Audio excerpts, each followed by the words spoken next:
All right, so habit hackers, welcome back. This is episode 11 of Chapters Unfolded, and we're diving deep, as always, into atomic habits. That's right. You know, if you've been with us on this journey, we've really been breaking down the four laws of behavior change, right? Yeah.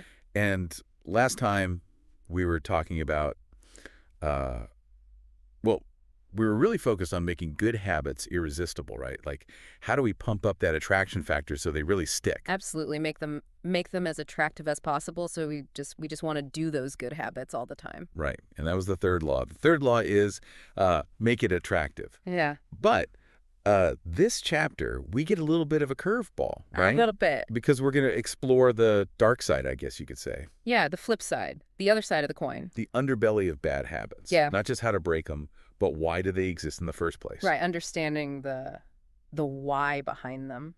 What's the root cause? And so we're talking about uncovering those hidden causes of those pesky habits, those habits that we just can't seem to shake. And this is going to get really interesting. It is a fascinating perspective shift to think about it this way. Instead of constantly battling those bad habits, what if we understood why they're there? Right, right. Almost like, getting to know your enemy before you go into battle. Yeah, absolutely. So let's start with something that everyone listening can relate to, right? Yeah. And that's cravings, right? So for me, my craving is almost always tacos. Tacos, that's a good one. Yeah, I mean, almost always. I can relate. But according to James Clear, there's a much deeper why behind our cravings than just tacos. Exactly. You know what I mean? It goes back to those basic human motives he talks about. Right. So think about it this way, right? Yeah. So that craving for a taco, or really anything, any craving that you feel, it's often tied to a really fundamental human need, like survival. Right. Right. We're wired to seek food and water to connect with other people. Right. To procreate. Right. Exactly.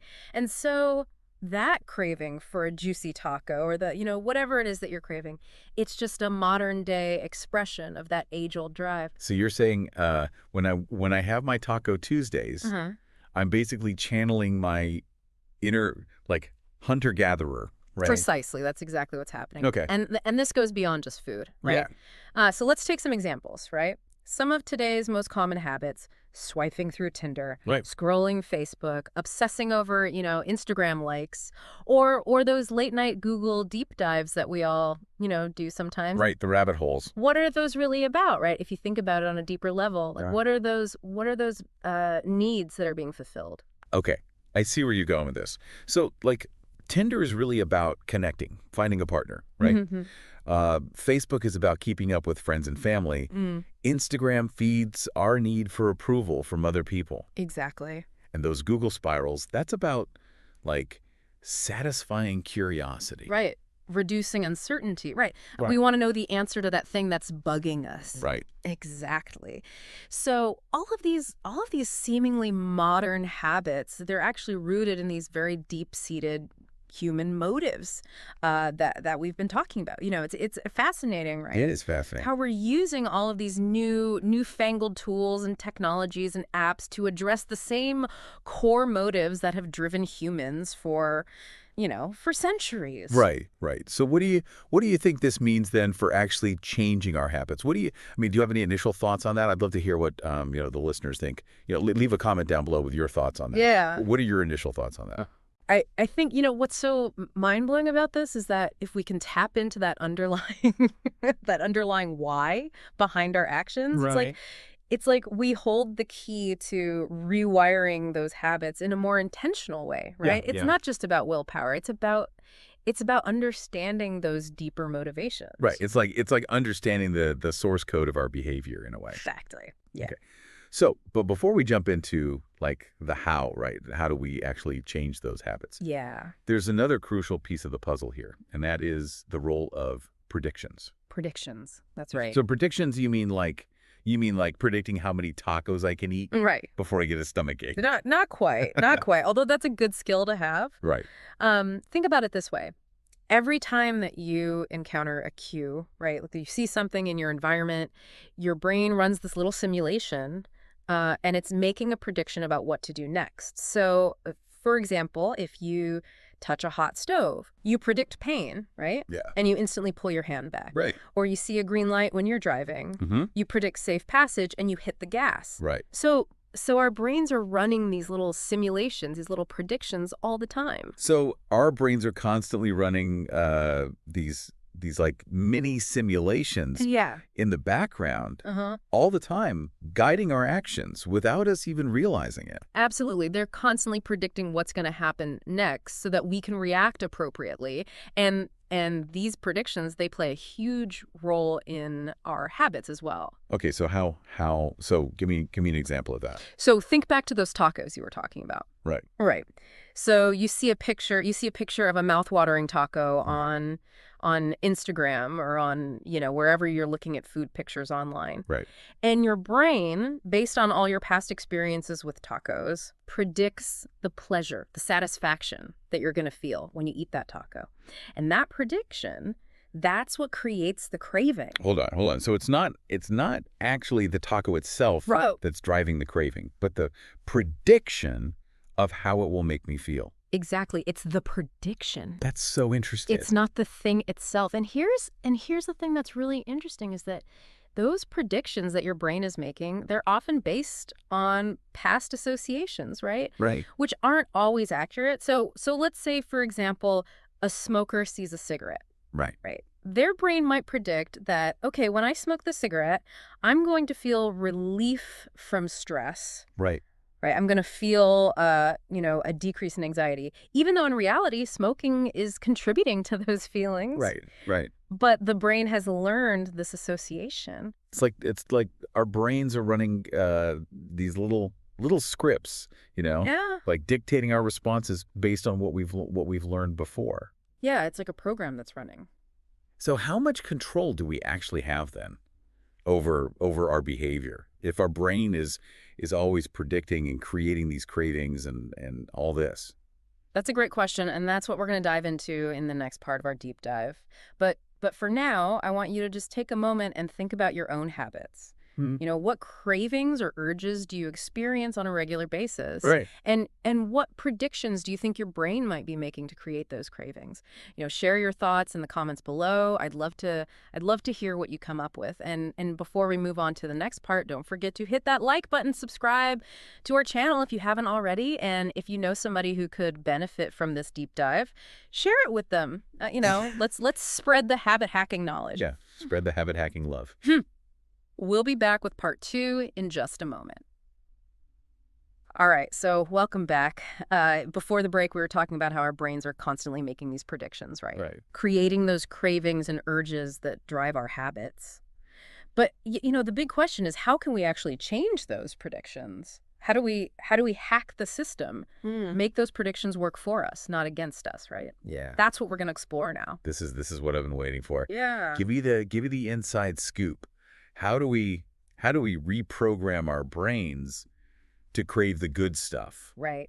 Instead of those bad habits? Well, one of the strategies that James Clear talks about is reframing. Reframing, okay. Yeah, it's about shifting your perspective, changing the way you view certain obligations or tasks so they become more attractive, more appealing to your brain. Okay. Remember, our brains are always seeking pleasure and avoiding pain. Right. So if we can make those challenging habits seem more pleasurable, we're more likely to stick with them. So it's kind of like choosing to see the glass half full instead of half empty. Exactly. Okay, yeah, it's a mental shift. But how does that actually work with habits, though? Like, give me some concrete examples. Sure. So let's take exercise, for example. Okay. A lot of people see exercise as a chore, right? Right. It's something they have to do. Yeah. It's tiring. It's time-consuming. Sometimes it's even painful. Yeah. But what if you shifted that perspective? What if instead of saying, I have to go to the gym, you said, I get to go to the gym? I'm not sure I'm following. Think about it. Yeah. You get to strengthen your body. You get to improve your health, maybe even relieve some stress. Right. It's not a punishment. Yeah. It's an opportunity to invest in yourself. Oh, okay. I see what you're saying. Yeah. So it's about focusing on the positive aspects, the benefits Right. that come with exercise, Right. rather than the effort that it takes. Exactly. And this reframing technique, you can apply it to so many different areas of our lives. Like take saving money, for example. Right.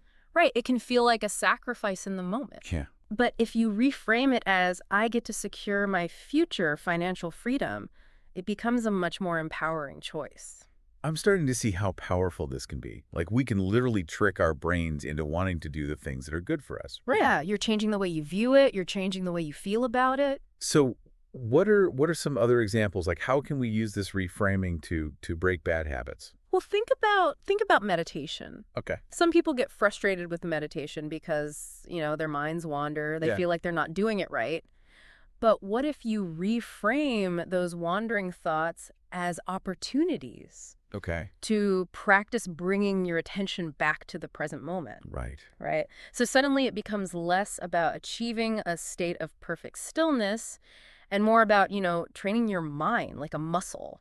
That's a really interesting way to look at it. I've definitely experienced that frustration with meditation, but reframing it as an opportunity to practice, like, actually makes it seem more appealing. Right, it takes the pressure off. And remember that story that James Clear shares about the man in the wheelchair? Oh, yeah, yeah, yeah. Right. When asked if he felt confined, he said, I'm not confined to my wheelchair. I am liberated by it. If it wasn't for my wheelchair, I would be bedbound and never able to leave my house. That's right. His perspective, it completely changed his experience. It wasn't about what he had lost, it was about what he'd gained. Right. And applying that same logic to our habits, we can start to see those have-tos as get-tos. Right. So instead of, I have to study for this exam, it becomes, I get to expand my knowledge and learn new skills. Right, right. Instead of, I have to cook dinner, it's, I get to nourish my body and create something delicious. This is brilliant. It's about finding that positive spin, the opportunity within the obligation. But I'm curious, have you personally used this reframing technique in your own life? Well, absolutely. And if so, how has it impacted your habits? Yeah, I used to dread going grocery shopping. Yeah. But then I started reframing it as an opportunity to discover new ingredients, try different recipes, nourish my body with healthy food. Yeah. And it completely changed my perspective. And now I actually enjoy the process. Wow, that's amazing. What about you listening? Have you ever used reframing to change a habit? Yeah. Let us know in the comments below. We'd love to hear your experiences. Yeah, we want to hear from you. What habits have you struggled with? And how could you use this reframing technique to make them more appealing? Mm-hmm. Let us know in the comments below. Yeah. And don't forget to like, subscribe, and share this episode with anyone who might find it helpful.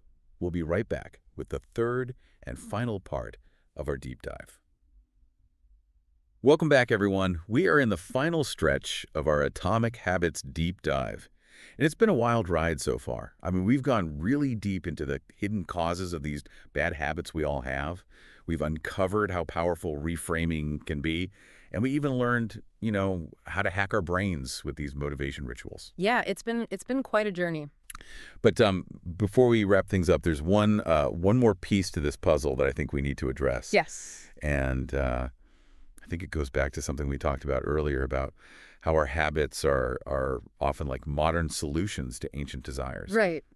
Yeah, absolutely. We explored how, these seemingly harmless modern habits like endlessly scrolling through social media or binge watching Netflix, how those are often driven by those same deep-seated human needs, Right. like the need for connection, for approval, Right. or even just escaping boredom. Exactly. And just like those seemingly harmless modern habits, those pesky bad habits that we're all trying to kick, Yeah, they also serve a deeper purpose. they do. I mean, think about it, right? Smoking, Yeah. excessive drinking, Uh-huh. mindless snacking, these behaviors, they often fulfill a need, even if we're not consciously aware of it. Right. It's like those habits are trying to tell us something, Yeah. right?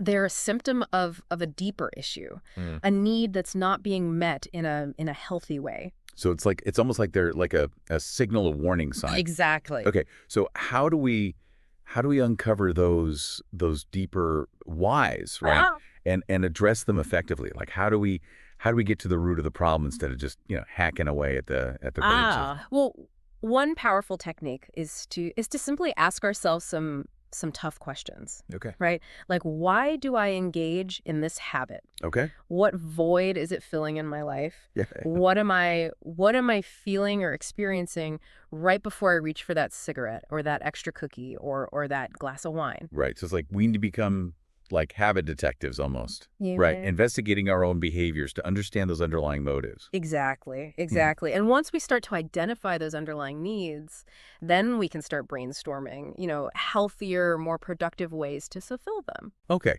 Okay. I like that. So, for example, if someone um, realizes that they smoke to cope with stress, Uh-huh. they could explore other coping Yeah. mechanisms, right? Mm. Like exercise or meditation or spending time in nature. Exactly. Yeah. Or if someone discovers that they overeat when they're feeling lonely, Right. they might focus on building stronger social connections. Right. Joining a club or finding activities that bring them joy and fulfillment. So it's about finding those substitute habits, Right. those healthier alternatives Mhm. that address the same underlying need, but without the negative consequences. Exactly. Exactly. And that's where those motivation rituals that we talked about earlier can be so powerful, right? Right. We can use those rituals to create these positive associations with those new healthier habits to make them more appealing, to Yeah. make them easier to stick with. This whole process has been so insightful. Good. I mean, it's like we're peeling back the layers of our own behavior, Um, understanding ourselves on a deeper level. yeah, I think that's a great way to put it. Well, this has been a really eye-opening conversation. I feel like we've covered so much ground. We have. From the hidden causes of bad habits to reframing our perspective, crafting motivation rituals, uncovering those deeper whys Yeah. behind our behavior. It's amazing how much we can learn from just one chapter of Atomic Habits. It really is. And remember, this is just the beginning. The real magic happens when we take this knowledge and we apply it to our own lives. So true, so true. So what's one habit that you are ready to tackle? Yeah. And how will you use the tools that we discussed today to make that lasting change? Share your intentions in the comments below. We are here to support you on your habit hacking journey. We are. And before we sign off, don't forget to hit that like button. Subscribe to our channel if you haven't already. And if you know someone who could benefit from this deep dive, share it with them. Let's spread the habit hacking knowledge. Exactly. Spread the love. All right, until next time, keep those habits atomic.